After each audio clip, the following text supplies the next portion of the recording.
பெண்களுக்கான 33% மசோதாவை நிறைவேற்றாமல் 30 வருடமாக காலம் தாழ்த்துவது இந்தியாவை தவிர வேறு நாடு உலகத்தில் கிடையாது என அனைத்திந்திய ஜனநாயக மாதர் சங்க மாநில செயலாளர் பாலபாரதி தெரிவித்துள்ளார். சிவகங்கையில் அனைத்திந்திய ஜனநாயக மாதர் சங்கம் மற்றும் தமிழ்நாடு அரசு ஊழியர் சங்கம் சார்பில் சர்வதேச கருத்தரங்கம் நடைபெற்றது.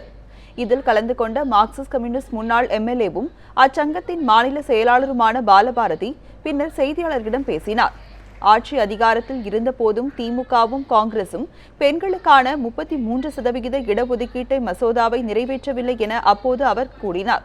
தற்போதுள்ள பாஜகவும் மசோதாவை நிறைவேற்றவில்லை என புகார் கூறிய பாலபாரதி, பெண் உரிமையை பறிப்பதில் அனைத்து அரசியல் கட்சிகளும் ஒரே நிலைப்பாட்டில் இருப்பதாகவும் குறை கூறினார்.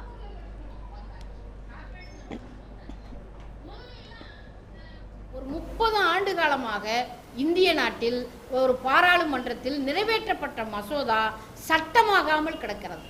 அது இந்திய அரசியல் சட்டத்திற்கே ஒரு அவமானத்தை தேடித்தரக்கூடிய ஒரு நடவடிக்கை என்று பார்க்கிறோம். ஆகவே இதில் அரசியல் கட்சிகள் வேறுபாடற்ற முறையிலே பாஜக மத்திய அரசை நிர்பந்தம் செய்ய வேண்டும். இந்த சட்டம் நிறைவேற்றப்பட்டால் பெண்கள் நாடாளுமன்றம் சட்டமன்றத்துக்குள் ஒரு 33% எண்ணிக்கையில் வருவதற்கு நிச்சயமாக உதவி செய்யும் என்று பார்க்கிறோம்.